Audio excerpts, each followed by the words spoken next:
What is up guys, it is Lely and we are back with our last bit of PES 2017 gameplay. Well, the last bit of gameplay until the demo is out, because this is all the footage I have left from my little adventure down to Konami headquarters.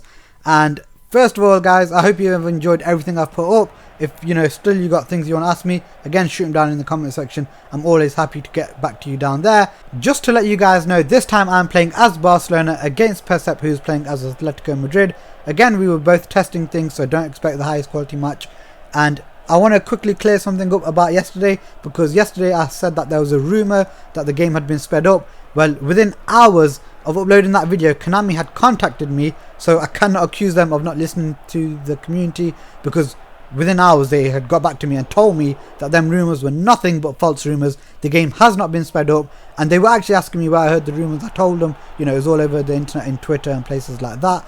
And I'm just a fan, so like you guys, I heard it, I got a bit worried, because fans sometimes do that, and I probably should have cleared it up with them first. I'm a guy with 2,500 subscribers, so I didn't really think that I left that much of an imprint. I just thought, I'm a small PES YouTuber, so if I say there's a rumour, it's not exactly going to go widespread. And again, I did say, lads, don't jump on no bandwagon. It was a rumour, but immediately, like I said, Konami have already cleared it up and said it was nothing but a false rumour. For all we know, it could have been a bunch of FIFA fans who thought, you know what, let's just cause some trouble in the PES community. So yeah, guys, like I said, it's only a rumour, nothing to get over the top about. So let's jump into the action. And I know I got a comment from last time, someone asking me about the tackling and stuff and the shooting. Like, I've already covered a lot of that before, so I don't really want to go too much into detail about it. But oh, look at this, what you're seeing right now.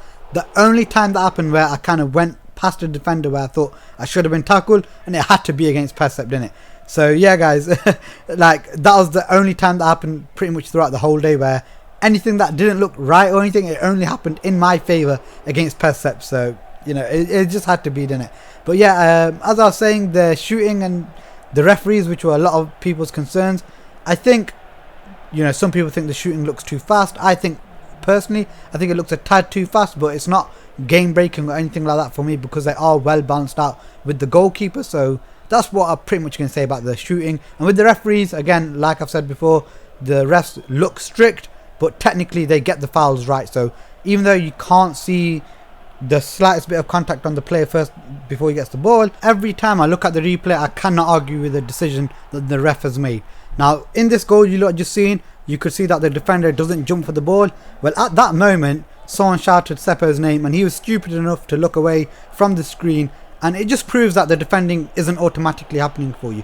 When I play FIFA, I realise that a lot of blocks and clearances and things like that happen for you automatically. It almost makes them feel cheap, it doesn't feel rewarding. Well, in PES 17 you can see that that obviously isn't the case, and in PES 16 clearances and things like last ditch tackles, especially last ditch tackles in PES 16, did not feel rewarding. Well, in PES 17 a last ditch tackle feels like almost scoring a goal. It really does feel satisfying. Now, another thing people are complaining about is Konami have nerfed down the defending, because people were complaining that it was too hard to score. Well, that has got to be the biggest pile of, I'm trying to pick my words carefully here, but biggest pile of bullshit I've heard, because it's just simply not true. I conceded only 1 goal on PES Day 2. I think I conceded like 3 on PES Day 1 or something like that, so I barely conceded any goals. And to be honest, the defending actually felt better as a unit, as everything, every single part of defending felt better for me on PES Day 2 than it did in PES Day 1. The AI defensively just felt a lot better, like when it comes defensively.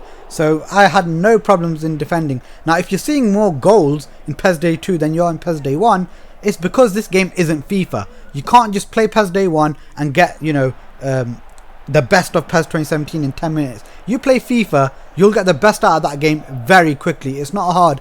There's not much of a learning curve in FIFA. But when you play PES 17, so you've got all your experience from PES Day 1, and then you go into PES Day 2, you're going to start to score more because you've got more experience with the game. You're starting to learn more things about the game. It doesn't mean that the defending has become easier. It just means you've got better at attacking. So I don't know why people are thinking that the game's got nerfed down for defending. I think it's just people trying to stir things up on the net, to be honest. I can 100% say that I feel the defending is better in PES Day 2 anyway. I just don't understand where people are forgetting things like people are getting better at the game now, so of course they're going to start scoring more goals. That sort of thinking people just forget about. So yeah guys, defending is definitely better for me in PES Day 2 than it was PES Day 1. Now a lot of you guys asked me why I preferred the passing in PES Day 1 over PES Day 2, and I said it felt more rewarding. I probably should have gone into a bit more detail on that, and I probably meant that it felt a bit less assisted than PES Day 2, but it's not to say PES Day 2 had heavy assisting or anything. It just felt like PES Day 1 had a bit more freedom, and on a good note in that way, I did mention that straight to Konami. I wasn't hiding it, I wasn't going to just say it on YouTube. I actually did report that back to them straight away on the day before I left the offices.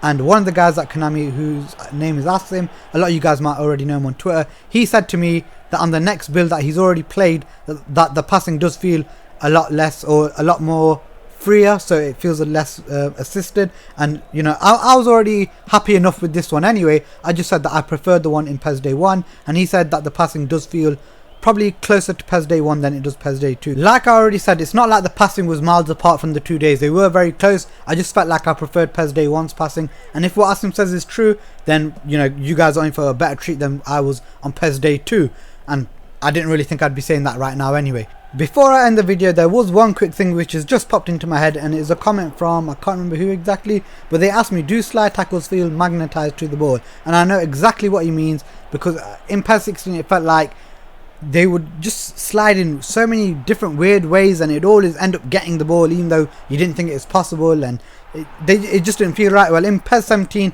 I didn't feel it was like that. I didn't feel it was magnetized. You could see slide tackles coming in and players missing by a large distance, so it didn't feel like it was magnetized to the ball. Now before I end this video guys, I just want to give a big massive thank you to Asim Tanvir and Graham Day, not just because they allowed me to record PES 2017, but since them two have come, we've had 2 PES Day events within like 2 months, and since they've come, the relationship between Konami and the community is getting stronger, so that can only mean better things for us when it comes to future releases. So guys, yeah, a big massive thank you for them actually trying to work with the community. And guys, if you did enjoy this video, remember to give it a thumbs up. If you want to see more, remember to subscribe, and thanks for watching guys.